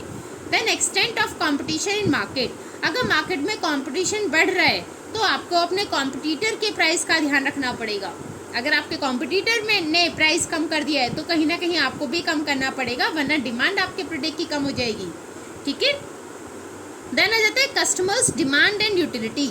डिमांड पर भी डिपेंड करता है आपका प्रोडक्ट डिमांड में है या नहीं है, आप कितनी यूटिलिटी प्रोवाइड कर रहे हो। अगर आपके प्रोडक्ट के सब्स्टिट्यूट ज़्यादा हैं तो आपके प्रोडक्ट की डिमांड हो सकता है कम आए, तो प्राइस आपको कम रखना पड़ेगा। और अगर आपके प्रोडक्ट के सब्स्टिट्यूट्स कम है मार्केट में तो आप प्राइस ज़्यादा रख सकते हैं, ठीक है। देन यूटिलिटी मतलब सेटिस्फैक्शन। अगर कंज्यूमर को सेटिस्फैक्शन अच्छा मिल रहा है आपके प्रोडक्ट से तो आप प्राइस ज़्यादा भी कर सकते हैं। वहीं अगर कंज्यूमर कम सेटिस्फाई आपके प्रोडक्ट से तो आपको अपना प्राइस कम रखना पड़ेगा। Then government and legal regulations. कभी कभी ऐसा भी होता है बहुत सारे प्रोडक्ट्स की कॉस्ट पर गवर्नमेंट इंटरफेयर करती है, एक फिक्स प्राइस सेट कर दिया जाता है कि आप उससे ज़्यादा चार्ज नहीं कर सकते। जैसे नेटवर्क का भी प्राइस गवर्नमेंट डिसाइड करेगी एट लास्ट कि आप इससे ज़्यादा प्राइस कस्टमर से चार्ज नहीं कर सकते। तो हमें उन रेगुलेशंस का भी ध्यान रखना है, उन लीगल रेगुलेशंस का ध्यान रखना है कि हमें उससे ज़्यादा प्राइस हम अपने प्रोडक्ट को नहीं दे सकते। Last, marketing method used. आपने मार्केटिंग के लिए कौन कौन से मेथड यूज़ करें हैं उन पर डिपेंड करता है। एडवर्टीजमेंट पर आपने कितना खर्च किया है, ठीक है, पैकेजिंग पर आपने कितना खर्च किया है, क्वालिटी पर आप कितना खर्च कर रहे हैं, डिस्ट्रीब्यूशन सिस्टम पर, सेल्समैन, इन पर आप कितना खर्च कर रहे हैं। तो उस पर भी डिपेंड करता है कि आपके प्रोडक्ट का प्राइस क्या रखा जाएगा या क्या फिक्स करेंगे आप। ये हमारा प्राइस मिक्स और इसके फैक्टर्स। नेक्स्ट आ जाता है प्लेस मिक्स या फिर जिसे हम बोलते हैं फिजिकल डिस्ट्रीब्यूशन, ठीक है। तो प्लेस मिक्स में इंपॉर्टेंट डिसीजंस लिए जाएंगे कि आप गुड्स को कैसे डिस्ट्रीब्यूट करोगे। तो यहाँ चैनल्स ऑफ डिस्ट्रीब्यूशन डिसाइड किए जाते हैं कि कौन से चैनल को आप सिलेक्ट करेंगे अपने गुड्स या सर्विसेज को डिस्ट्रीब्यूट करने के लिए। तो फिजिकल मूवमेंट ऑफ गुड्स देखा जाता है कि जब फिजिकली आप अपने गुड्स को ट्रांसपोर्ट कर रहे हो, एक जगह से दूसरी जगह शिफ्ट कर रहे हैं, तो उसमें कौन कौन से आप डिसीजंस लेंगे, ठीक है, वो सारे डिसीजंस लिए जाते हैं प्लेस मिक्स में। अब यहाँ हम देख लेते हैं चैनल ऑफ डिस्ट्रीब्यूशन है क्या, जिसकी हम यहाँ बात कर रहे थे। चैनल ऑफ डिस्ट्रीब्यूशन होता है रेफर्स टू द पीपल और middle man who help in distributing the goods. Mediators, जो मीडिएटर्स होते हैं ना आपके गुड्स को आगे पहुँचाने तक हेल्प करते हैं, ठीक है, उन्हें बोलते हैं हम चैनल्स ऑफ डिस्ट्रीब्यूशन। तो वो सारे लोग या मिडिल मैन जो आपकी हेल्प करेंगे आपके सामान को डिस्ट्रीब्यूट करने में, उन्हें बोलते हैं हम चैनल्स ऑफ डिस्ट्रीब्यूशन। अब टाइप की अगर मैं बात करूं तो दो टाइप के डिस्ट्रीब्यूशन चैनल आते हैं, डायरेक्ट और इनडायरेक्ट, ठीक है, direct channel and indirect channel. Direct channel को जीरो लेवल चैनल भी बोला जाता है। जीरो लेवल चैनल जहां पर कोई मीडिएटर नहीं होगा, कोई भी लेवल नहीं होगा, मैन्युफैक्चरर से सामान सीधे कस्टमर तक आ रहा है। जैसे आपने अमेज़ॉन देखा है, अमेज़ॉन क्या करता है, सीधे कस्टमर के साथ डील करता है ना। ऑनलाइन साइट्स मोस्टली ऐसी हैं जो सीधे कस्टमर के साथ डील करती हैं। तो ये होते हैं जीरो लेवल चैनल, जहाँ पर बीच में कोई मीडिएटर नहीं होगा, या फिर इन्हें हम क्या बोलते हैं, डायरेक्ट चैनल, ठीक है। सेकेंड आता है इनडायरेक्ट चैनल। इनडायरेक्ट चैनल जहाँ पर आपके मीडिएटर्स मिडिल मैन्स होंगे। इसमें पहला है वन लेवल चैनल, जिसमें वन लेवल का मतलब एक मीडिएटर होगा, मैन्युफैक्चरर से सामान जाएगा रिटेलर के पास और रिटेलर से वो डिस्ट्रीब्यूट होगा कस्टमर तक, ठीक है। तो ये होता है वन लेवल चैनल, जहाँ पहले मैन्युफैक्चरर से रिटेलर तक जाएगा, रिटेलर से वो कस्टमर तक आएगा सामान। नेक्स्ट होता है टू लेवल चैनल, यहाँ पर टू है तो दो लेवल आ जाएंगे। मैन्युफैक्चरर इससे कहाँ जाएगा, होलसेलर के पास सामान जाएगा, होलसेलर से रिटेलर के पास आएगा और रिटेलर से सीधे कस्टमर को मिलेगा, ठीक है। तो दो मिडिल मैन्स हो गए, होलसेलर और रिटेलर। मैन्युफैक्चरर वहाँ से होलसेलर, होलसेलर से रिटेलर के पास जाएगा, फिर कस्टमर के पास आएगा। एंड लास्ट है हमारा थ्री लेवल चैनल, यहाँ पर मीडिएटर्स ज़्यादा हो जाते हैं, या आप बोल सकते हो तीन लेवल हो जाते हैं। मैन्युफैक्चरर से ये एजेंट डिस्ट्रीब्यूशन के पास जाएगा। ये चैनल यूज़ किया जाता है मोस्टली जो बहुत दूर की डिस्टेंस होती है ना वहाँ पर। जैसे हम एग्जांपल ले लें चाय पत्ती का, है ना, वो दार्जिलिंग में हो रही है, दार्जिलिंग से, लेकिन आप तो यहाँ पर बैठकर भी ले सकते हो ना, चाय खरीद सकते हो, चाय पत्ती खरीद सकते हो। ऐसा थोड़ी ना हमें पहले दार्जिलिंग जाना होगा, वहाँ से चाय की पत्ती लेकर आएंगे ना। तो उनके लिए होता है ये चैनल। मैन्युफैक्चरर से एजेंट डिस्ट्रीब्यूशन तक जाता है। एजेंट डिस्ट्रीब्यूटर होते हैं जो होलसेलर को डिस्ट्रीब्यूट करेंगे, होलसेलर से रिटेलर के पास आएगा और रिटेलर से फाइनली कंज्यूमर तक, ठीक है। तो ये हो गया आपका three level channel. One level channel में एक मिडिल मैन था, टू लेवल चैनल में टू मिडिल मैन्स आ गए और थ्री लेवल चैनल में तीन मिडिल मैन आ गए, ठीक है। तो ये हो गया हमारा इनडायरेक्ट चैनल। डायरेक्ट चैनल में कोई मिडिल मैन नहीं होता, इनडायरेक्ट चैनल में एक मिडिल मैन, दो मिडिल मैन, तीन मिडिल मैन थे। क्लियर? तो ये समझ में आ गया आपको। कंपोनेंट्स ऑफ फिजिकल डिस्ट्रीब्यूशन या फिजिकल डिस्ट्रीब्यूशन में कौन कौन से इंपॉर्टेंट डिसीजंस लिए जाते हैं। फर्स्ट है ऑर्डर प्रोसेसिंग। ऑर्डर प्रोसेसिंग का मतलब होता है कि time and steps involve between the taking order from the customer. कितना टाइम लगेगा और कौन कौन से स्टेप्स फॉलो करने होंगे, ये किसके बीच में, जब से कस्टमर ने ऑर्डर किया है तब से लेकर डिलीवरी तक। ऑर्डर से लेकर डिलीवरी तक का कितना टाइम लगेगा और कितने स्टेप्स फॉलो करने होंगे, उसे बोलते हैं ऑर्डर प्रोसेसिंग। और आपने देखा है आज के टाइम में ये जितना फास्ट ऑर्डर होता है उतना कस्टमर ज़्यादा सेटिस्फाई होता है। डिले होगा ऑर्डर तो कस्टमर आपका सामान लेने से मना कर देता है। ऑनलाइन, जैसे आपने ऑनलाइन शॉपिंग्स में किया होगा, काफ़ी बार किया होगा, जैसे अमेज़ॉन 24 आवर्स की भी डिलीवरी दे देता है ना। और कभी कभी ऐसा भी होता है कि टाइम लग जाता है ना। आपको फंक्शन में जाना है, कल जाना है, आपने कुछ ऑर्डर किया, अगर मिल गया, फास्ट डिलीवरी है, तो आप उस वेबसाइट पर जाएंगे, वहाँ से सामान मांगेंगे, लेंगे, ऑर्डर करेंगे। लेकिन अगर कोई वेबसाइट आपको सामान डिलीवर नहीं करती, टाइम लगाती है डिलीवर करने में, तो आप उस साइट से सामान नहीं खरीदेंगे, है ना। तो ऑर्डर प्रोसेसिंग एक मेजर रोल भी प्ले करती है। तो यहाँ से भी हमें डिसाइड करना पड़ता है कि हम फिजिकल डिस्ट्रीब्यूशन, जो अपना डिस्ट्रीब्यूशन करेंगे गुड्स का, उसका डिसीजन कैसे लें। तो बहुत सारी कंपनियाँ ऐसी हैं जिस पर वर्कआउट कर रही हैं कि कैसे फास्ट डिलीवरी कस्टमर को दे सकें, है ना। जैसे आपने ग्रॉसरी का देखा है, ग्रॉसरी वाले तो 2 घंटे के अंदर भी डिलीवरी देते हैं, है ना। तो ये वही है कि जितना ज़्यादा फास्ट ऑर्डर होगा, फास्ट डिलीवरी होगी, उतना कस्टमर सेटिस्फाई होगा, ठीक है।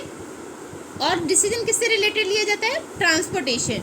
कैसे आप ट्रांसपोर्ट करोगे अपने गुड्स को। जैसे भी मैं थोड़ी देर पहले एग्जांपल ले रही थी कि भाई चाय तो दार्जिलिंग में हो रही है ना। अब यहाँ तक आएगी तो कौन सा ट्रांसपोर्टेशन आप चूज़ करेंगे?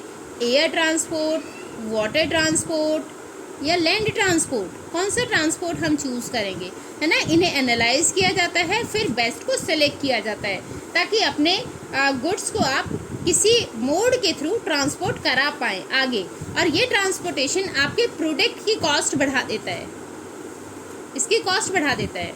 जैसे आपने देखा होगा कि जो ड्राई फ्रूट्स हैं, वो अगर हम कश्मीर साइड में जाए तो वहाँ पर उसका रेट अलग होता है, जबकि यहाँ पर अगर आप यूपी में देखें, दिल्ली में देखें, तो रेट अलग होगा, है ना। क्यों होता है? क्योंकि वहाँ तक ट्रांसपोर्टेशन के चार्जेस बढ़ जाते हैं। ये चाय का एग्जांपल ले लो, दार्जिलिंग में चाय सस्ती होगी यहाँ के कंपैरिजन में, नोएडा के कंपैरिजन में वो वहाँ सस्ती होगी, ठीक है। क्यों सस्ती होगी? क्योंकि यहाँ तक आने में ट्रांसपोर्टेशन चार्ज लग जाता है, कॉस्ट लग जाती है, जिससे प्रोडक्ट का प्राइस बढ़ जाता है। नेक्स्ट है वेयर हाउसिंग। अब ऐसे नहीं है मैंने सामान आज बनाया तो वो आज ही सेल ऑफ हो जाएगा, है ना। टाइम लगता है सामान को बनने में और उसकी डिमांड तक संभाल कर रखने में। डिमांड कब आएगी उसकी, उस तक टाइम लगता है। एक टाइम गैप होता है between the production of goods and it's demand. तो जब तक उसका प्रोडक्शन होगा, सामान बनकर रेडी हुआ, अब उसकी डिमांड के आने तक का जो टाइम है, यहाँ पर ये जो गैप है, इस गैप तक आप अपने सामान को कहाँ संभाल कर रखोगे, ठीक है। उसके लिए हमें वेयर हाउसिंग की ज़रूरत होती है। कुछ कंपनियां अपना खुद का वेयर हाउस रखती हैं, कुछ कंपनियां हायर करती हैं, रेंट पर लेती हैं, क्योंकि स्टॉक को, सामान को मेंटेन करने की ज़रूरत है आपको। अगर सामान को कहीं सेफ जगह वेयर हाउसेस में नहीं रखोगे तो आपका सामान ख़राब हो सकता है, डैमेज हो सकता है, राइट। तो उस सामान को बचाने के लिए, डिमांड तक उस सामान को कहीं सेफ जगह रखने के लिए हमें वेयर हाउसिंग की ज़रूरत होती है।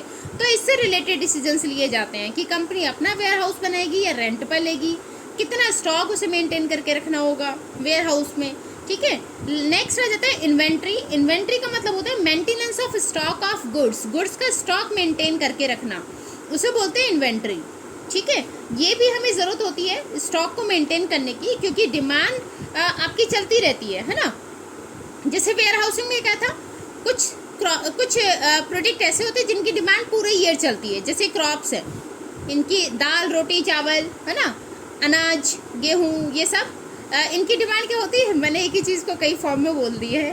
तो इनकी डिमांड क्या होती है, पूरे साल चलती रहती है, ठीक है। और कुछ चीज़ें ऐसी होती है जिनकी डिमांड सीजनल होती है। जैसे एसी हो गया आपका, सर्दियों में तो ना एसी खरीदेंगे, है ना। एसी हो गया आपका, या फिर वुलन क्लॉथ्स हो गए, तो इनकी डिमांड क्या होती है, सीजनल होती है, ठीक। तो इनकी डिमांड तभी होगी जब इनका सीज़न आएगा, तो इनको भी मेंटेन करके रखने की ज़रूरत है। तो इन सबको मेंटेन करने के लिए किसकी ज़रूरत पड़ती है, वेयर हाउसिंग की। तो उससे रिलेटेड इंपॉर्टेंट डिसीजंस लिए जाते हैं कि कंपनी कितना स्टॉक यहाँ पर वेयर हाउस में रखेगी, मेंटेन करके रखेगी डिमांड तक, ठीक है। इन्वेंट्री, स्टॉक को मेंटेन करके रखना, गुड्स, जो स्टॉक है हमारा गुड्स का, उसे मेंटेन करके रखना। अब ये भी डिपेंड करता है आपकी डिमांड पर कितने, क्योंकि सप्लाई अगर रेगुलर सप्लाई है तो रेगुलर स्टॉक आपको रखना पड़ेगा। अवेलेबिलिटी ऑफ स्टॉक आपके पास होनी चाहिए ताकि आप टाइमली सप्लाई कर सकें अपने सामान को, अपने प्रोडक्ट को, ठीक है। अब यहाँ पर हम देख लेते हैं इसके कुछ डिसीजंस लेने में ये पॉइंट हमें ध्यान रखने होते हैं कि अगर high level of customer service है, हाई लेवल कस्टमर सर्विस आपको देनी है, मतलब कस्टमर के पास हमेशा चीज़ें आपकी अवेलेबल रहें, ठीक है, अवेलेबिलिटी बनी रहे, तो आपको लार्ज स्टॉक मेंटेन करके रखना होता है, राइट। और अगर आपको कस्टमर सर्विस से ज़्यादा लेना देना नहीं है तो आप कम स्टॉक करके रखेंगे। Then accuracy of sale forecast, अगर आपने जो सेल फॉरकास्ट की है ना, कि अनुमान लगाया कि आपकी कितनी सेल होगी, वो आपका अनुमान बिल्कुल सही है, तो आपको कम स्टॉक रखने की ज़रूरत होगी, ठीक है, क्योंकि हमें पता है कितना सामान हमारा सेल आउट हो जाएगा, तो हमें स्टॉक रखने की ज़रूरत नहीं पड़ेगी। तो वो अगर एक्यूरेसी है हमारी सेल फॉरकास्ट की, तो हमें स्टॉक कम रखने की ज़रूरत है। देन अगर more time required to meet demand, अगर आपको डिमांड पूरा करने में टाइम लगेगा, किसी प्रोडक्ट की डिमांड को पूरा करने में टाइम लगेगा, तो स्टॉक ज़्यादा रखा जाता है, क्योंकि सामान बनाने में टाइम लगेगा तो स्टॉक ज़्यादा रखा जाएगा। वहीं अगर टाइम कम लगता है डिमांड को कंप्लीट करने में, डिमांड को पूरा करने में, तो स्टॉक कम मेंटेन रखा जाता है, कम मेंटेन किया जाता है, लो स्टॉक मेंटेन करेंगे, ठीक है। तो ये थे सारे कंपोनेंट्स ऑफ फिजिकल डिस्ट्रीब्यूशन कि कौन कौन से इंपॉर्टेंट डिसीजंस लिए जाते हैं जब हम गुड्स को फिजिकली डिस्ट्रीब्यूट करते हैं। ऑर्डर प्रोसेसिंग हमें ध्यान रखना है, फास्ट ऑर्डर देना है या फिर ऑर्डर आपको डिले करना है, ट्रांसपोर्टेशन कौन सा आप चूज़ करेंगे, वेयर हाउसिंग, डिमांड तक आपको वेयर हाउस में सामान अपना वेयर हाउस रखना है या फिर रेंट पर लेना है, इन्वेंट्री का स्टॉक, कब आप ज़्यादा स्टॉक रखेंगे, किस कंडीशन में आपको कम स्टॉक रखने की ज़रूरत है। तो ये सारी चीज़ें हमने यहाँ देखी, ठीक है। नेक्स्ट आ जाता है आपका प्रमोशन मिक्स। प्रमोशन, किसी भी चीज़ को प्रमोट करना, या हम अपने गुड्स एंड सर्विसेज को प्रमोट करेंगे, ठीक है। तो प्रमोशन मिक्स में प्रमोशन से रिलेटेड डिसीजंस लिए जाते हैं कि आप अपने प्रोडक्ट का प्रमोशन कैसे करेंगे, ठीक है। तो इसके एलिमेंट्स है advertising, sales promotion, personal selling, public relation, ठीक है। एडवर्टाइजिंग आप करेंगे, सेल्स प्रमोशन करेंगे, सेल्समैन्स हायर करेंगे या दूसरी टेक्निक्स आप यूज़ करेंगे, personal selling, door to door जाकर सेल्समैन्स को बोलेंगे सेल करने के लिए, पब्लिक रिलेशन, लोगों के साथ अच्छा रिलेशन, कंपनी के साथ, शेयर होल्डर्स के साथ, इन्वेस्टर्स के साथ कैसे आप अपना रिलेशन इम्प्रूव करेंगे। तो ये सारे इसके एलिमेंट्स हैं, ये सारे डिसीजंस यहाँ लिए जाते हैं प्रमोशन मिक्स में। अब इनके बारे में और पढ़ते हैं। फर्स्ट है एडवर्टाइजिंग। आप दिन भर में पता नहीं कितनी एड्स देखते हैं, तो ये तो आपको सबको पता होगा एडवर्टाइजिंग क्या होती है। एक पेड फॉर्म होती है, नॉन पर्सनल होती है, किसी को पर्सनली नहीं बोला जाता कि आप ये सामान लीजिए और ख़रीदिए, है ना। पेड फॉर्म होती है, नॉन पर्सनल होती है, प्रेजेंटेशन का, प्रमोशन किया जाता है आइडियाज़ का, गुड्स का या सर्विसेज का, ठीक है। आइडियाज़ में जैसे आइडियाज़ आ गए, सर्विसेज आ गया, आपके म्यूचुअल फंड उसके भी ऐड आते हैं ना, तो ये सब क्या है, प्रमोशन ऑफ आइडिया या सर्विसेज। गुड्स का प्रमोशन किया जाता है, भाई इतने सारे प्रोडक्ट आप देख रहे हैं दिन भर में, वो क्या थे, गुड्स, फिजिकल फॉर्म जो होती है किसी भी प्रोडक्ट की, ठीक है। तो इन्हें या फिर किसी एक आइडेंटिफाई स्पॉन्सर से कराया जाता है एडवर्टाइजिंग। पेड फॉर्म होता है, इम्पर्सनल होता है, नॉन पर्सनल मतलब प्रमोशन किया जाता है आइडिया का, गुड्स या सर्विसेज का किसी आइडेंटिफाइड स्पॉन्सर्स के थ्रू। जैसे बायजूस में आपने देखा होगा सलमान खान आता है, उसका ऐड करता है, स्पॉन्सर है ना। ऐसे ही अलग अलग चीज़ों में अलग अलग सेलिब्रिटीज़ हैं। अच्छा मैंने सलमान खान बोला, सॉरी, शाहरुख खान स्पॉन्सर है ना। ये सारे खानों में कंफ्यूज हो जाती हूँ थोड़ा सा। अच्छा अब बात कर लेते हैं। वैसे मुझे पता है आप लोगों ने ज़रूर बोला होगा, अरे मैडम सलमान खान नहीं, वो शाहरुख खान था। किसने बोला था, किसने ये आइडेंटिफाई किया एकदम से, कमेंट बॉक्स में ज़रूर बताना। नेक्स्ट बात करते हैं इसके फीचर्स की। फीचर्स या एडवांटेज, रीच, आप बहुत सारे लोगों तक पहुंच सकते हैं एक साथ एडवर्टीजमेंट के थ्रू। जैसे अगर आपने टीवी पर एडवर्टीजमेंट किया है तो काफ़ी सारे लोगों तक आप एक साथ पहुंच जाएंगे, है ना। तो एक लार्ज मार्केट आप क्रिएट कर सकते हैं एडवर्टीजमेंट के थ्रू, ठीक है। देन आ जाता है चॉइस। चॉइस में आपके पास अपनी चॉइस होती है कि आप कोई भी मीडिया चूज़ कर सकते हैं, जैसे वीडियो है, ऑडियो है। वीडियो में क्या आ गया आपका, टीवी आ गया। ऑडियो में क्या आ गया आपका ये एफएम वगैरह आ गए, है ना। Visual audio, print media, printing form में। तो ये आप चूज़ कर सकते हैं एडवर्टीज़मेंट कि कौन सा मीडिया आपको चूज़ करना है, कौन सी कैटेगरी आपको चूज़ करनी है, ठीक है। प्रिंट मीडिया आपको चूज़ करना है, न्यूज़पेपर में आपको एडवर्टीज़मेंट करनी है, न्यूज़पेपर में, मैगजीन्स में, या फिर आपको ये ध्यान रखना है कि आपका जो कस्टमर है ना, उसको किस कस्टमर को आप टारगेट कर रहे हैं, ठीक है, उसके थ्रू हम मीडिया चूज़ करते हैं। नेक्स्ट आ जाता है लेजिटिमेसी। लेजिटिमेसी में आ जाते हैं आपके मैसेज रिगार्डिंग द प्रोडक्ट और सर्विसेज, जो पब्लिकली मैसेज दिए जाते हैं, और ये हमेशा एक प्रूफ होता है, कस्टमर इन पर ज़्यादा भरोसा करता है, ठीक है। क्योंकि कंपनी इनमें कभी भी ना झूठा मैसेज नहीं दे सकती, ठीक है। तो कस्टमर कंफर्टेबल फील करता है और उस प्रोडक्ट को खरीदता है, ठीक है। तो लेजिटिमेसी का मतलब होता है मैसेजेस रिगार्डिंग प्रोडक्ट और सर्विसेज जो पब्लिकली कस्टमर को दिए जाते हैं, ठीक है। तो जो पब्लिकली मैसेज दिए जाते हैं ना,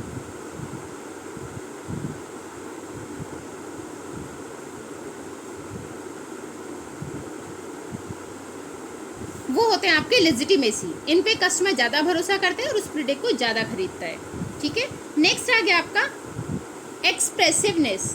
एक्सप्रेसिवनेस मतलब एक जो एडवर्टीजमेंट होती है ना, ये आपको अपॉर्चुनिटी देती है कि आप अपने मैसेज को ड्राइंग के थ्रू, कलर के थ्रू, पिक्चर्स के थ्रू, म्यूज़िक के थ्रू, डांस के थ्रू आप एक्सप्रेस कर सकते हैं, है ना।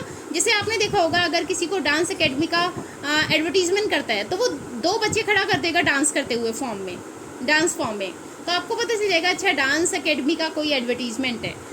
क्रिकेट का है तो उसमें पिच पर बच्चे दिखा देंगे क्रिकेट खेलते हुए, है ना। तो यहाँ पर एक्सप्रेसिवनेस एडवर्टीजमेंट आपके मैसेज को, आपकी इन्फॉर्मेशन को एक्सप्रेस करने में हेल्प करता है।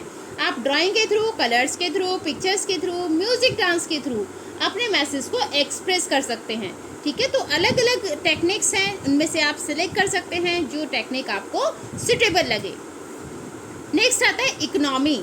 इकोनॉमी में हम पहले भी बात कर चुके हैं। इकोनॉमी का मतलब हो जाता है कि थोड़ा सा पैसे से रिलेटेड बातें आती है इकोनॉमी में। तो देखिए, एडवर्टीजमेंट हम जब कर रहे हैं तो एक लार्ज ग्रुप को हमने अट्रैक्ट किया है, तो हम उसके कंपैरिजन में जो हमारी कॉस्ट लगती है ना, वो कॉस्ट कहीं ना कहीं कम आ जाती है, ठीक है। कॉस्ट कम हो जाती है क्योंकि आपने बहुत सारे लोगों तक रीच किया है, ठीक है।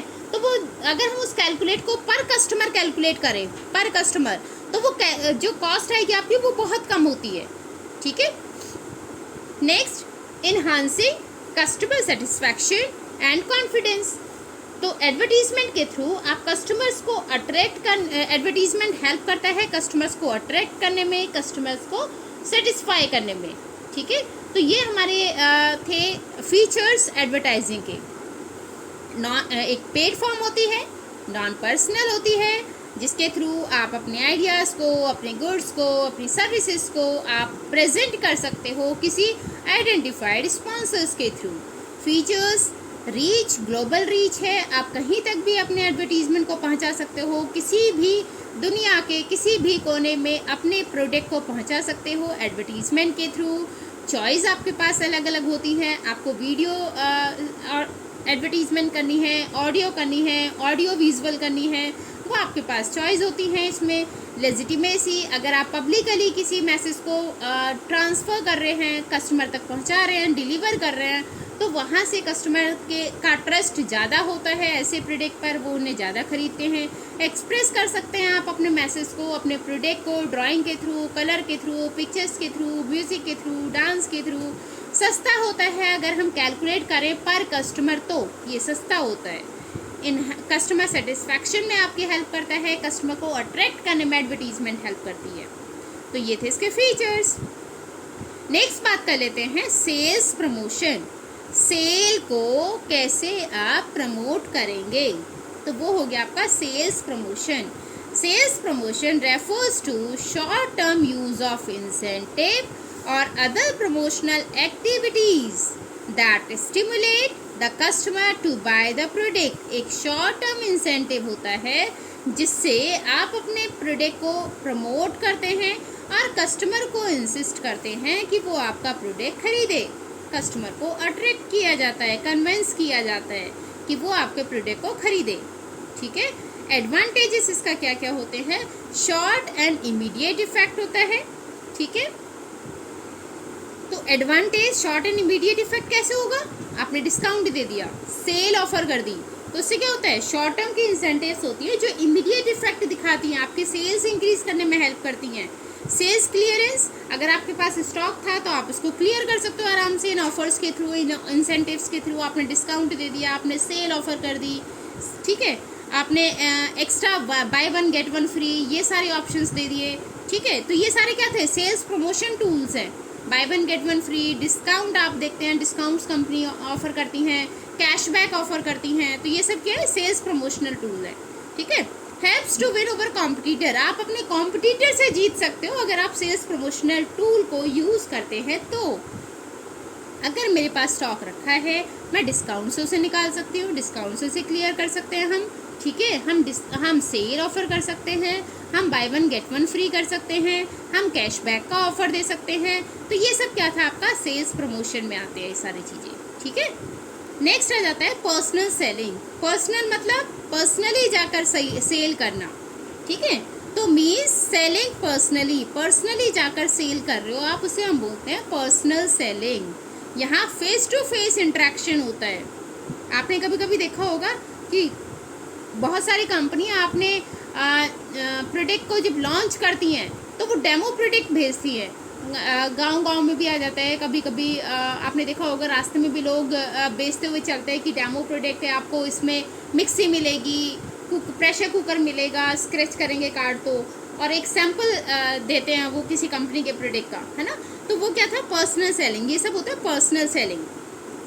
आपने देखा होगा या गांव में तो मतलब बहुत मिल जाता है ये। अब आप लोगों ने कभी ये सारी चीज़ें देखी हो तो अच्छी बात है, नहीं देखी हो तो पता नहीं।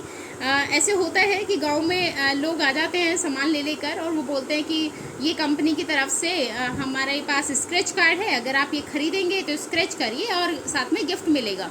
वो जनरली बेसिकली होता है डेमो के लिए, कि कस्टमर का रिएक्शन पता चल जाए कि वो उस प्रोडक्ट को खरीदना चाह रहा है, नहीं खरीदना चाह रहा है, या उसका फीडबैक पता चल जाए कि प्रोडक्ट कैसा है। ठीक है। उसके लिए होता है। फीचर्स क्या क्या होते हैं इसके? पर्सनल इंटरेक्शन, हम पर्सनली इंटरेक्ट करते हैं, पर्सनली बात करते हैं बायर के साथ। टू वे कम्युनिकेशन होता है, आप अपनी भाषा में उसे कुछ समझा रहे हैं, वो आपको रिस्पॉन्स दे रहा है, तो ये टू वे कम्युनिकेशन होता है। आप उसे समझा रहे हैं, वो आपकी बातों को समझ पा रहा है, नहीं समझ पा रहा है, या वो रिस्पॉन्ड करता है साथ के साथ। बेटर रिस्पॉन्स मिल जाता है आपको साथ के साथ पता चल जाता है कि वो आपके प्रोडक्ट को खरीदेगा या नहीं खरीदेगा, तो रिस्पॉन्स हमें साथ साथ मिल जाता है।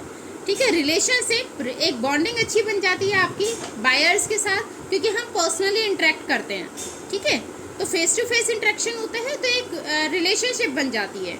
देन बेटर कन्विंसिंग के लिए भी इजी है, ज़्यादा इजी होता है क्योंकि आप प्रोडक्ट को डेमोन्स्ट्रेट करके दिखा सकते हो, प्रोडक्ट का यूज़ बता सकते हो, तो ज़्यादा कन्विंस होता है। अच्छा, आप लोगों को अच्छे से कन्विंस कर सकते हो। लोगों की ज़रूरत है के अकॉर्डिंग आप अपने जो डेमो है आपका, उसको आप मॉडरेट कर सकते हो साथ के साथ। ठीक है। तो कन्विंस करना आपके ऊपर होता है। आप लोगों के अकॉर्डिंग डील कर सकते हो, जिसको जैसे डील करना है आप उसके अकॉर्डिंग उसी की तरह एडवर्टाइजिंग कर सकते हैं। ठीक है। तो ये थे इसके फीचर्स पर्सनल सेलिंग के। Next and the last topic of this chapter, public relation. तो पब्लिक रिलेशन का मतलब क्या है? पब्लिक रिलेशन का मतलब केवल कस्टमर से ही नहीं होता। पब्लिक में कौन कौन लोग आते हैं पहले वो देख लेते हैं। पब्लिक में कस्टमर तो आते ही हैं, जो मोस्ट इम्पॉर्टेंट पार्ट होता है हमारी पब्लिक का, सबसे ज़्यादा इम्पॉर्टेंट पार्ट होता है। कस्टमर आते हैं, शेयर होल्डर्स आते हैं, सप्लायर्स आते हैं, इंटरमीडियरीज आते हैं। ठीक है। शेयर होल्डर्स कौन होते हैं? जो कंपनी में पैसा लगाते हैं। सप्लायर्स से इंटरमीडियरी कौन हो गए? जो सपोर्ट सर्विस करते हैं, मार्केट में आपको सपोर्ट करेंगे आपके प्रोडक्ट को लॉन्च करने में, आपके प्रोडक्ट की सेल करने में। ठीक है। एक गुडविल बनाने में। तो ये पब्लिक रिलेशन में आप क्या आ जाएगा? तो यहाँ पर बात की जाती है कि कंपनियाँ कैसे लोगों के साथ अपना रिलेशन अच्छा करती है, अपनी इमेज को इम्प्रूव करती है। ठीक है। तो ये आ जाता है हमारे पब्लिक रिलेशन में। अब बात कर लेते हैं इसके मेथड्स की या फिर टूल्स की। कौन कौन से मेथड्स होते हैं जिसके थ्रू कंपनियां लोगों के साथ या इन सभी के साथ अपनी इमेज इम्प्रूव कर सकती हैं, ठीक है, या अपनी गुडविल बना सकती है। फर्स्ट हो गया न्यूज़, ठीक है। कभी बहुत सारी कंपनियां ऐसी होती हैं जो अपनी कुछ एक्टिविटीज़ को या पॉलिसीज़ को न्यूज़ के थ्रू इन्फॉर्म करती हैं, लोगों को बताती हैं न्यूज़ कवरेज के थ्रू, ठीक है। जैसे अगर उन्होंने अपनी कंपनी में रिजर्वेशन रखा है वुमेन के लिए, रिजर्वेशन फॉर वुमेन रखा है, तो ये प्रेस मीडिया के थ्रू या न्यूज़ में इन सारी एक्टिविटीज़ को अनाउंस किया जाता है ताकि लोगों के साथ उनका रिलेशन अच्छा बने, उनकी इमेज अच्छी हो, उनकी गुडविल अच्छी बने, ठीक है। तो न्यूज़ की हेल्प ली जाती है। टूल्स मतलब किस टूल्स के थ्रू, किन मेथड्स के थ्रू आप रिलेशन इम्प्रूव करेंगे, तो न्यूज़ के थ्रू इम्प्रूव कर सकते हैं। जो भी नई पॉलिसी है या कंपनी कुछ सोशल वेलफेयर के लिए काम करने वाली है उसे न्यूज़ में बता सकती है, न्यूज़ के थ्रू अनाउंस कर सकती है, ठीक है। सेकेंड हो गया स्पीच। स्पीच जनरली जो लीडर्स होते हैं उनके थ्रू दी जाती है। ये लीडर्स स्पीच देते हैं जिनमें बैंक, शेयर होल्डर्स, इनको इन्वॉल्व किया जाता है, कोई ओकेजन सेलिब्रेट किया जाता है और जो लीडर्स होते हैं वो स्पीच देते हैं अपनी कंपनी के बारे में, तो एक पॉजिटिव इमेज क्रिएट की जाती है। नेक्स्ट हो गया इवेंट। इवेंट में आ गया आपका जो प्रेस कॉन्फ्रेंस है वो ऑर्गेनाइज की जाती हैं, मल्टीमीडिया प्रेजेंटेशन, मैच हो गए, स्टेज शो हो गए, ये ऑर्गेनाइज करते हैं जिससे लोगों के साथ इनका एक रिलेशन बना रहे, एक पॉजिटिविटी बनी रहे। नेक्स्ट आ गया रिटन मटेरियल्स। रिटन मटेरियल्स में ये अपनी बैलेंस शीट या एनुअल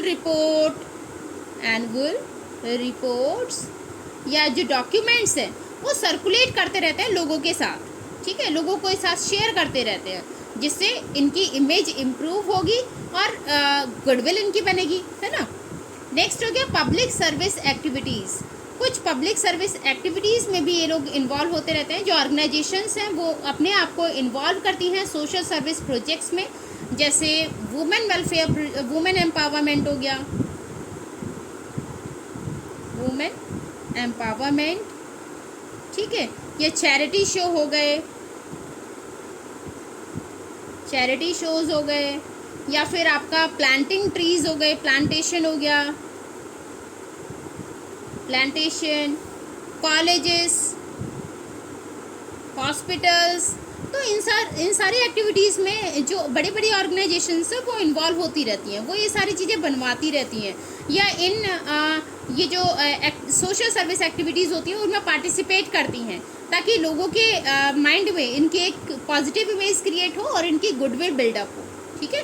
तो ये सारे मेथड्स थे जिनके थ्रू लोगों के साथ या customer, share holder, supplier, intermediate, इनके साथ एक पॉजिटिव रिलेशन कंपनी बनाती है, अपनी इमेज को इम्प्रूव करती है, इम्प्रूव करने की कोशिश की जाती है, गुडविल जनरेट की जाती है, ठीक है।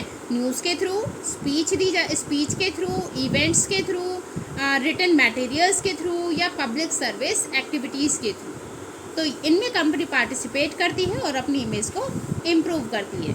तो ये था हमारा इस चैप्टर का लास्ट टॉपिक। तो आप सबके लिए क्लैपिंग कि आप सब यहाँ तक रुके और पूरा चैप्टर आपने फिनिश किया। और ये चैप्टर आप बेसिकली देखें तो हमारी प्रैक्टिकल नॉलेज से रिलेटेड था। बहुत ज़्यादा आपको ऐसा टेंशन लेने की ज़रूरत नहीं है कि अरे काफ़ी लेंदी चैप्टर है। लेंदी तो हाँ, नो डाउट लेंदी है, बट इजी भी है। तो इस चैप्टर को हम यहाँ ख़त्म कर चुके हैं। आई होप आपको ये चैप्टर पूरा अच्छे से क्लियर हुआ होगा। मैंने कोशिश की है अच्छे से समझाने की, और अगर फिर भी आपको कोई डाउट रह जाता है, हो सकता है कुछ बच्चों का डाउट रह जाए, तो वो कमेंट बॉक्स में पूछ सकते हैं अपने डाउट को। हम वहाँ कमेंट बॉक्स में आपके डाउट्स को क्लियर ज़रूर करेंगे। तो वीडियो पर बने रहिए, ऐसे ही आगे हमारी वीडियोस को सपोर्ट करिए। वीडियो अच्छी लगे तो लाइक करें, शेयर करें, चैनल पर नए हैं तो चैनल को सब्सक्राइब करें।